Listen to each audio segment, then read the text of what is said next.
예수님 이름으로 기도하였사옵나이다. 아멘. 할렐루야. 아멘. 오늘도 복된 주일을 맞이하시는 여러분들에게 큰 은혜와 사랑이 임하시기를 간절히 바랍니다. 오늘 말씀을 통해서 우리가 함께 나누기 원하는 본문의 말씀은 베드로전서 5장 12절부터 14절의 말씀입니다. 이 말씀을 통해서 참된 은혜라고 하는 말씀으로 함께 은혜를 나누기 원하는데, 우리 옆에 계신 분과 함께 인사 나누겠습니다. 참된 은혜가 당신에게 임하기 원합니다.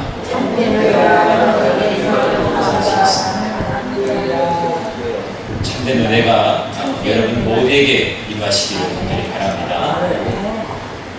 돌아가신 저희 아버님을 간혹 가다가 이렇게 문득 생각나게 되는데, 저희 아버님이 이제 목회를 은퇴하시고 온양에서 이제 지내시면서 아침마다 새벽 예배를 다녀오시면 항상 저희 어머님과 함께 산책을 했습니다.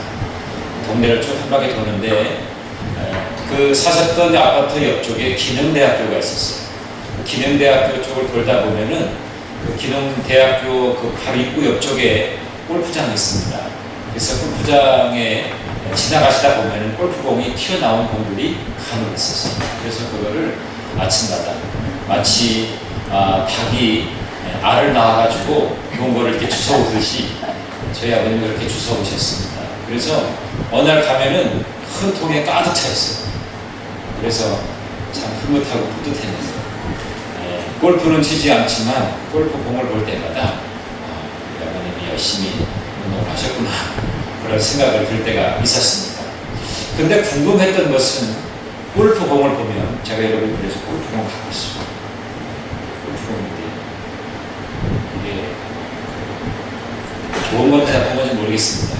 저희 아버님은 주워온 거였는데 유품입니다. 근데 골프공을 가만히 보면은 이렇게 작은 공이, 타구공은 어떻습니까? 이렇게 맨질맨질하잖아요. 근데 이 골프공은 홈이 패여 있습니다. 홈이 패여 있어요. 그래서 제가 궁금했어요. 도대체 이 골프공이 왜 홈이 패여져 있는가? 김철수 권사님, 이 홈이 왜 패여 있는지 아십니까? 확실히 골프를 하시는 분은 알아요. 네. 골프공이요, 이게 맨질맨질 해가지고 치면은 얼마 나가지 못한다고 합니다. 많이 나가야 한 130야드 정도 나간다고 해요. 근데 골프공에 약간의 흠을 이렇게 패여놓으면은 공기의 저항을 덜 받는다고 해요. 그래서 더 멀리, 그 배 이상으로 이 골프공이 나간다고 합니다. 저는 이걸 보면서 참 은혜다, 그런 생각을 했습니다. 무슨 얘기를 제가 하려고 하냐면, 하나님이 우리를 지으시는데 완벽하게 지은 사람이 없어요.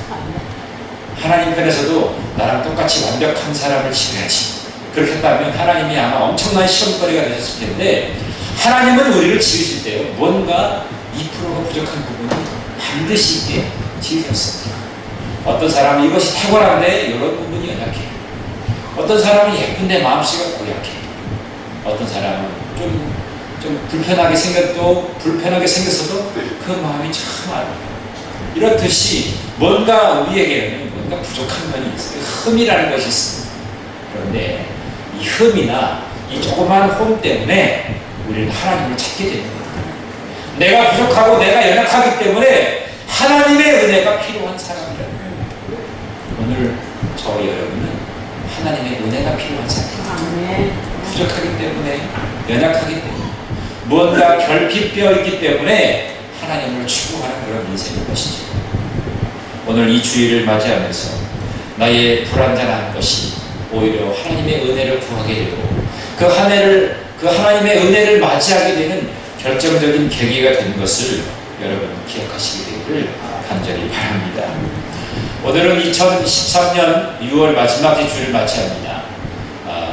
2013년에 상반기, 하반기를 나눌 때의 상반기의 마지막 주일을 맞이합니다.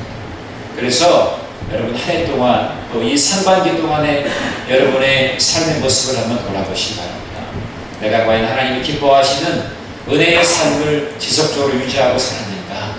은혜를 받았지만 그 은혜를 순간순간 잊어버리고 그냥 내 형식과 내 방식과 또 또 내 의도대로만 살았던 그러한 시간들은 아니었는지를 여러분 돌아보시기를 바랍니다. 중요한 것은 내가 은혜를 경험한 자라고 하면 그 은혜를 지속적으로 유지하는 것이 중요하고요. 어떤 상황에서도 하나님은 나와 함께 하신다. 하나님이 나를 통해서 날마다 공급하시는 은혜가 있다. 그것을 부여잡고 나가면 하루하루가 소망의 날이 될 것입니다. 또 하나님이 마지막 때 우리를 더 존귀하게 사용하신다고 하는 것에 관해서 우리가 구체적인 주님 앞에 응답을 드릴 수 있는 그런 계기가 될 줄로 믿습니다. 여러분 오늘 본문의 베드로전서 오늘 본문의 말씀, 이 말씀은 베드로전서의 결론 부분입니다. 그래서 이 결론 부분에서 우리에게 말씀하고 있는 것은 뭐냐면 은혜가 왜 중요하냐, 그 은혜의 중요성에 대해서 우리에게 말씀해 주고 있는 말씀입니다.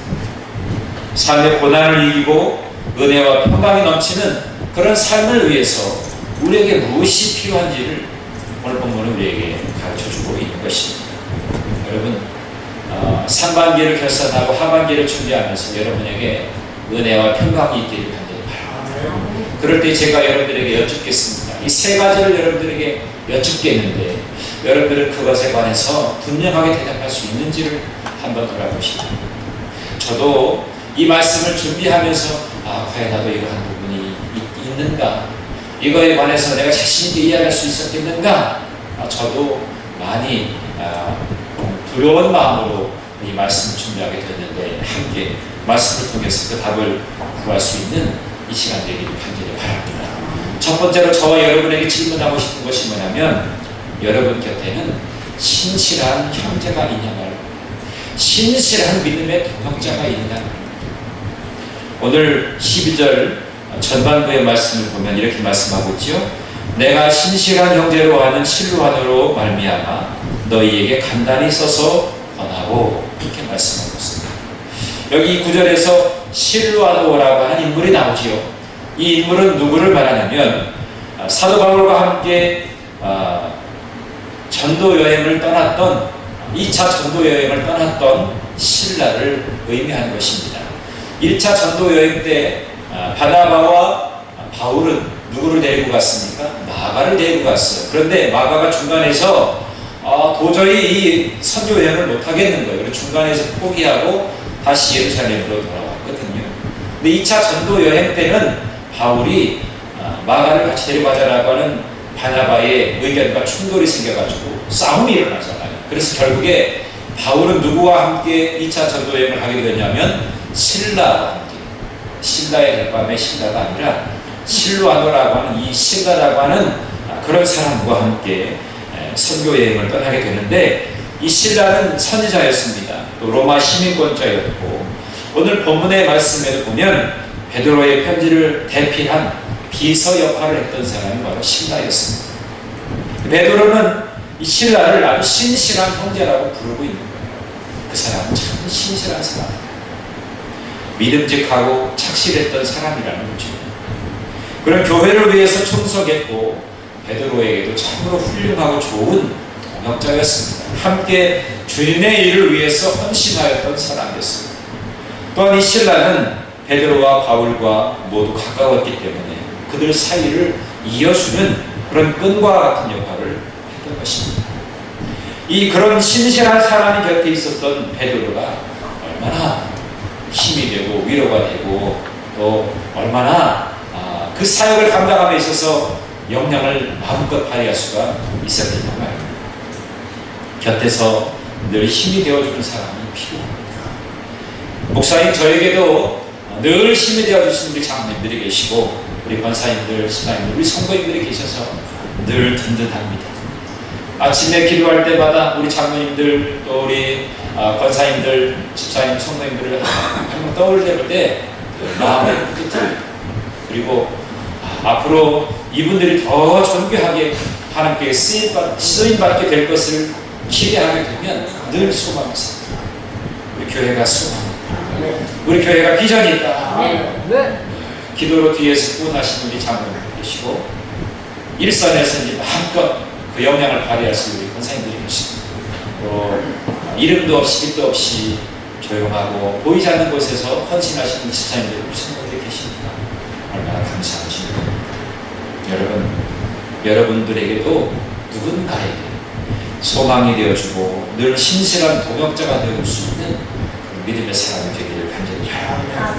또 오늘 본문 13절의 말씀을 보면 베드로는 마가를 누구라고 말하고 있냐면 내 아들이다, 그렇게 표현을 하고 있습니다. 내 아들 마가도 그리하느니라. 베드로에게 진짜 아들이 마가가 아니에요. 그런데 자기의 아들처럼 생각할 정도로 그렇게 가까운 사이라는 거죠. 그리고 그도 역시 신실한 믿음의 동역자라고 하는 것입니다. 마가는 사실 어떤 사람이었습니까? 아까 제가 말씀드렸지만 바나바의 조카였어요. 바나바와 바울의 1차 선교 여행 때에 수행자로 따라갔습니다. 그랬다가 밤빌리아 버가에서 도중에 포기하고 돌아와서 바울은 2차 선교 여행에서 그의 통행을 거부했습니다. 그러나 나중에 바울은 마가를 추억할 때에 자신의 사역에서 정말 유익한 사람이었다, 그렇게 고백을 하고 있습니다. 뭔가 마가가 변화된 모습, 또 그가 제2차 선교 여행 때는 정말 깊이 있게 정말 부끄럽지 아니하게 바나바를 수종 들고 그래서 멋지게 그 선교 여행을 마쳤다라고 하는 것에 대해서 얼마나 뿌듯했는지 모릅니다. 그래서 내 사역에 유익한 자다, 그렇게 디모데후서서 12절에 그렇게 고백을 하고 있습니다.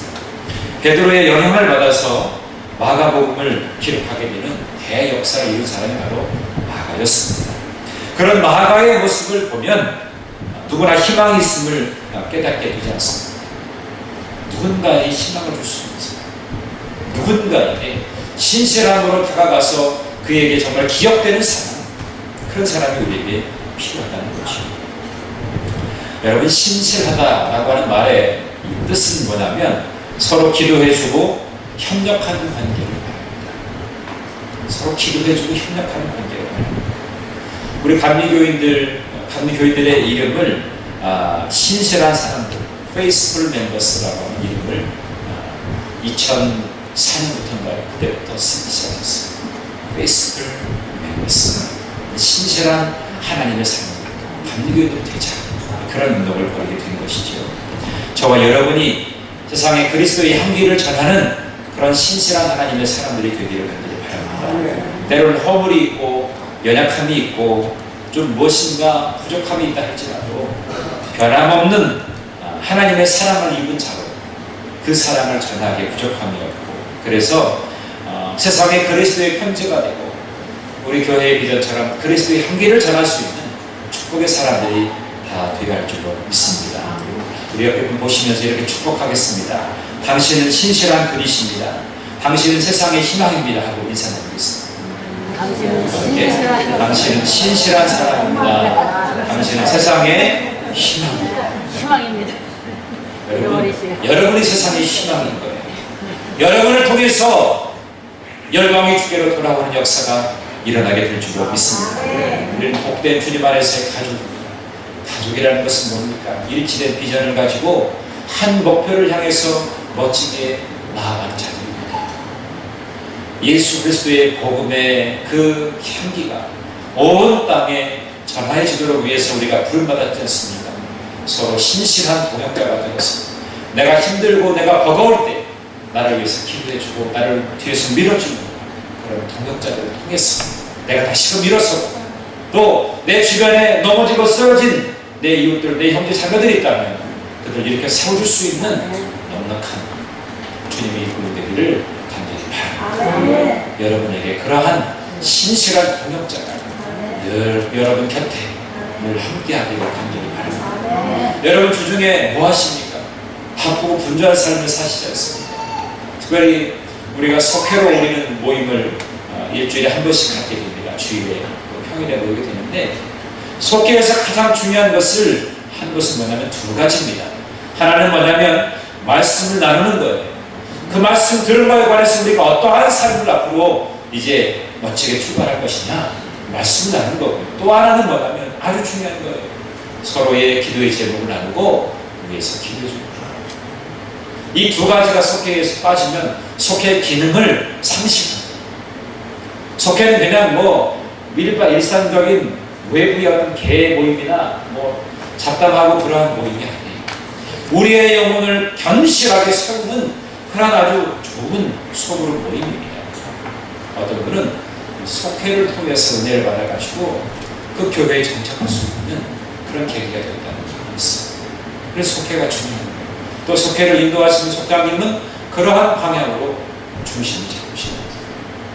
우리 교회의 모든 속회들이 그렇게 말씀을 함께 나누면서 생명의 양식이 서로 나누어지면서 풍성한 은혜를 누리고 함께 중보하고 함께 그 기도를 같이 하면서 서로 응답되어진 것을 함께 나누는 감정이 충만하기를 바랍니다. 지난번에 이경국 강원수 선교가 몽골 단위 선교를 가기 전에 제가 잠깐 기도하고 차로 롯데백화점까지 데려다 줬어요. 거기서 고맙고서 그런 얘기를 하시더라고요. 자기는 전에 잠거교에서 신앙생활을 했는데 그때는 속회나 이런 거 그런 것들을 잘 몰랐는데 감리교회에서 속회라고 하는 것이 얼마나 정말 귀한 것인가 그걸 새삼 깨달았고요. 저는 제가 광고를 한 것도 아닌데 아마 속회에서 조금씩 아마 경외하고 축복하면서 아마 조금씩 이제 용도를 하라고 아마 그랬는데 그것이 너무나 감격스러워요. 자기네들이 경험하지 못한 그런 은혜를 입으면서 얼마나 감격스러운지 너무너무 감사하다고 꼭 성도님들에게 말씀해달라고 이렇게 이야기하더라고요. 그래서 그곳에 가서 본인들도 교회를 생각하고 목회자와 성도님들을 위해서 기도하는 시간을 갖겠다고 그렇게 말씀을 하더라고요. 우리도 또 뭐 짧은 시간이지만 사실 저희도 백두산에 가서 이렇게 느끼는 거지만 뭐 사실 집 나가면 고생입니다. 아무리 좋아도 고생은 고생이거든요. 근데 집 나갔을 때의 집을 생각하는 그 마음은 아주 깊습니다. 교회를 생각하게 되고 성도님들을 생각하는 것이 바깥에서 볼 때의 그 느낌입니다. 여러분, 우리가 어떠한 곳에 무슨 일을 하든지 우리가 함께 동역자라고 하는 것이 늘 신실한 멤버라고 하는 사실들을 늘 우리의 마음속에 지니고 서로가 서로를 지탱해 줄 수 있는 넉넉한 믿음의 사람들이 되시기를 주님의 이름으로 간절히 축원합니다. 자, 두 번째는 뭐냐면 여러분은 참된 은혜에 굳게 서고 계시느냐 합니다. 참된 은혜 가운데에서 굳게 서 있느냐 합니다. 오늘 12절 하반부의 말씀 보면 이런 말씀이 나오죠. 이것이 하나님의 참된 은혜임을 증언하노니 너희는 이 은혜에 굳게 서라. 은혜 위에 굳게 서라는 말씀을 주셨는데 앞에 보면 참된 은혜라고 하는 말씀이 나왔어요. 참된 은혜. 참된 은혜라고 하면 거짓된 은혜도 있다는 거 아니겠습니까? 잘못된 은혜도 있다는 거예요. 가짜 은혜에 현혹되지 말아야 될 것을 말씀하고 있어요. 여러분, 우리가 신앙생활 하면서 잘못된 은혜를 구할 때가 많아요. 지나친 기복주의, 지나친 복만 구합니다. 물론 하나님께 복을 구하는 것 나쁜 것은 아닙니다. 그러나 그거에만 몰입해서 달라고만 하는 거예요. 여러분, 우리의 기도를 다시 한번 돌아보시기 바랍니다. 내가 하나님 앞에 감사한 것들을 아뢰는 것보다 내가 달라고만 요청하였던 것들이 얼마나 많은지를 여러분 한번 생각해보시고요. 아마 거의 3분의 2가 달라고 주라고 왜 안 주냐고 그렇게 이야기하는 기도가 얼마나 많습니다. 그런데 엄밀히 말하면 하나님께로부터 우리가 받은 것들은 너무나 많아요. 그런데 많은 내가 받고 공급받고 누리게 될 그 은혜는 잊어버리고 받을 것, 내가 지금 얻는 것 이것만 구하는 것들이 얼마나 많죠. 지나친 기복주 이거는 참된 은혜다. 참된 은혜를 추구하는 자의 모습이 아니라는 거지. 또 하나는 뭡니까? 율법주의예요. 뭔가 내가 행위로 나의 영광을 드러내려고 하는 그런 태도랍니다. 난 이거 쓰겠다는 거죠. 너는 왜 안 하느냐? 여러분, 이 은혜를 받는 것도 참 이게 조심스럽고요. 여러분이 어떤 큰 은혜를 누렸으면 그 은혜를 잘 사모하면서 마음속에 잘 정립을 해야 돼요. 내 입술에서 내가 잘못된 것이 튀어나오지 않도록 늘 조심해야 돼요. 제가 신앙이 좀 이제 어느 정도 조금 이제 꽃을 피려고 하는 사람에게 제가 영성훈련을 제가 보냈더니 거기서 엄청난 은혜를 경험합니다. 제가 강원도에서 그렇게 하는데 이해합니다. 뭔가 이제 열정을 가지고 하려고 하는 마음이 생겨서 제가 영성 문제를 보냈는데 거기에 자기의 은혜를 받은 그릇은 요만한데 베풀어 주신 은혜가 이만한 거예요. 그러니까 자기의 은혜를 감당을 못하는 거예요. 그래서 그 은혜를 감당하지 못하는 것이 어떻게 표현되냐면 다른 사람을 정죄하기 시작합니다. 나는 은혜를 받았어. 그래서 내가 새벽마다 예배 나오는데 너는 왜 안 나오냐? 이러면서 막 이제 정죄하기 시작합니다. 나는 은혜 받고 나는 11조가 뭔지를 알아가지고 난 하는데 너는 왜 안 해? 너는 왜 전도 안 해? 막 이러면서 사람들 정죄하는 거예요. 제가 그분을 제가 수습하느라고 얼마나 애먹었는지 이쪽 가서 사고 내고 저쪽 가서 사고 내고 사고 처리하느라고 하고 애먹었어요. 내가 준비하고 내가 받을 만한 은혜보다 은혜가 너무 크면 또 감당할 수가 없어. 또 이게 은혜가 너무 크다 보면 이게 잘못 오해해서 지나친 율법주의로 이게 빠지게 될 수 있는 감이 있습니다. 내 행위로 나의 영광을 드러내려고 하는 태도가 이 잘못된 은혜입니다. 또 예수 믿는다고 하는 그런 말을 모든 문제를 해결하는 마술적인 주문처럼 그렇게 여기면 될 것 같습니다. 우리가 기도하는 것은 어떤 마술적인 주문을 외우면 됩니다. 우리가 예수 믿는다고 하는 것은 예수님 앞에 복종하는 거예요. 예수님 앞에서 내가 죽는 거예요. 내가 죽지 아니하면 절대로 어떤 일이 일어나지 않아요. 아직도 내 자아가 살아서 돌아다니면 내가 온전하게 죽는 사람이 아닙니다. 내가 죽어야 돼요. 그래야 참된 은혜가 내 안에 임하게 되는 것이죠.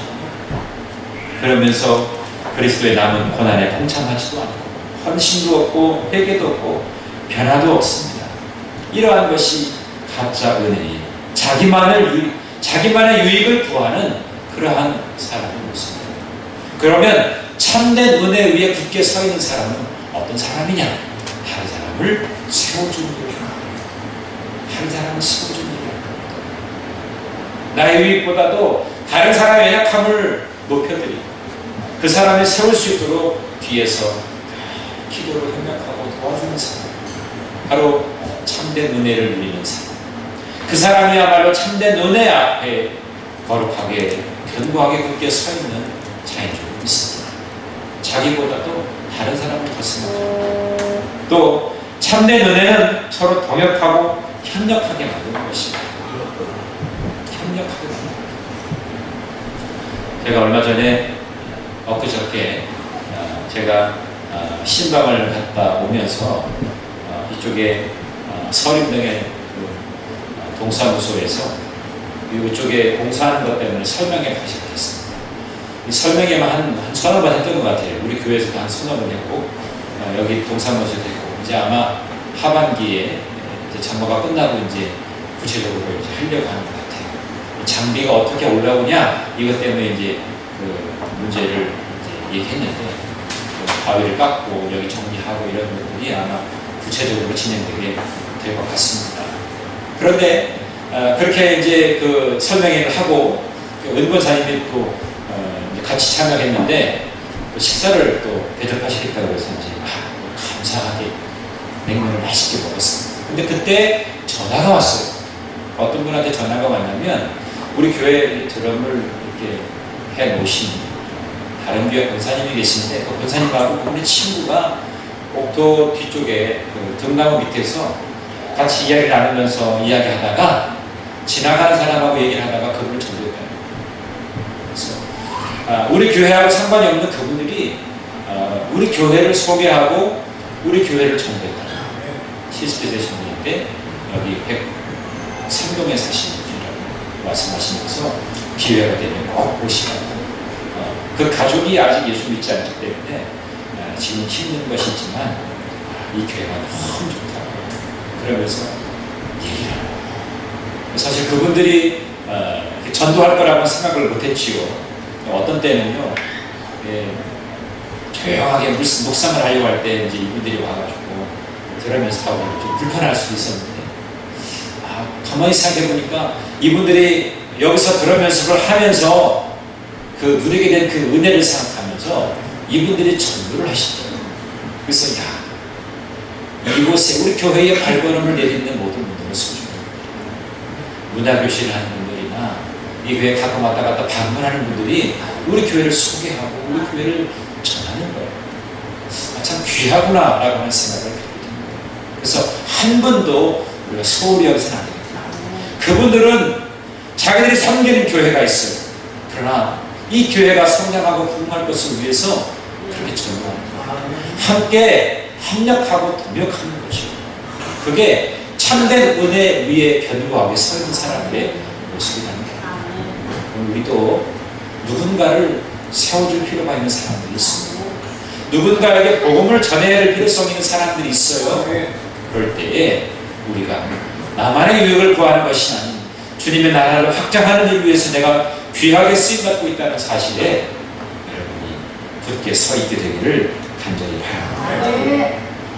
하나님이 원하시는 것은 뭡니까? 참된 은혜를 갈망하는 성숙한 믿음의 사람입니다. 그 성숙을 위해서 때로는 우리에게 시련도 주십니다. 아픔도 주세요. 때로는 눈물도 주세요. 우리의 기도대로 때로는 응답되지 않을 때도 있습니다.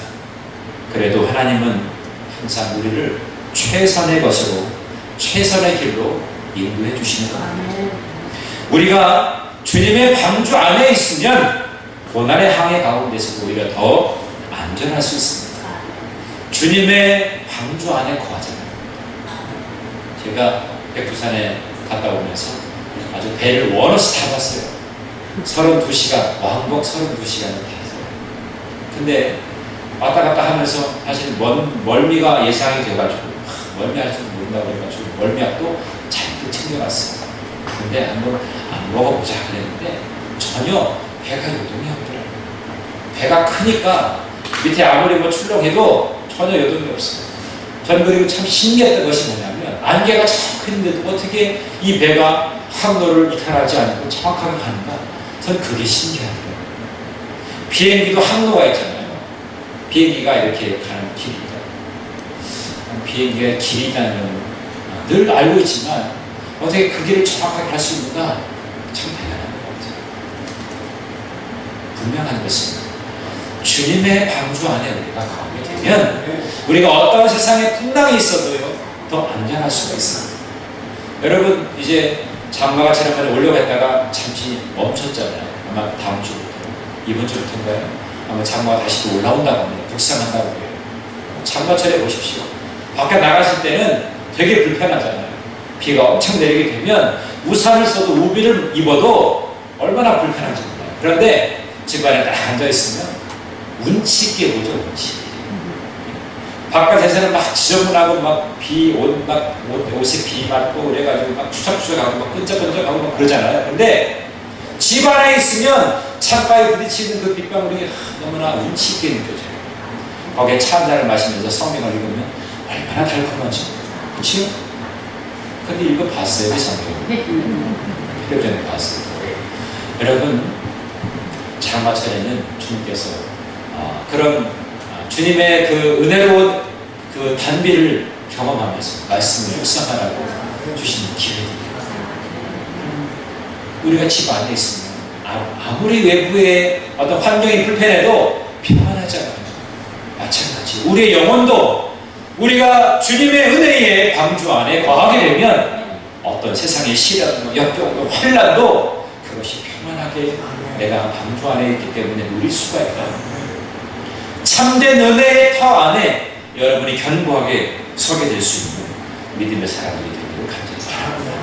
마지막으로는 여러분은 누군가에게 사랑과 관심을 나타내고 있냐 말입니다. 여러분의 사랑과 여러분의 관심이 필요한 사람들이 있습니다. 오늘 13절의 말씀을 보니까 택하심을 함께 받은 바벨론에 있는 교회가 너희에게 무난하고 내 아들 마가도 그리하느니라 그랬어요. 이 구절에서 바벨론에 있는 교회, 이 교회는 어떤 교회를 말하냐면 로마 교회를 뜻하는 겁니다. 당시에 교회에 대한 핍박이 심해지면서 베드로는 자기의 편지가 혹이나 당국자의 손에 들어가게 되면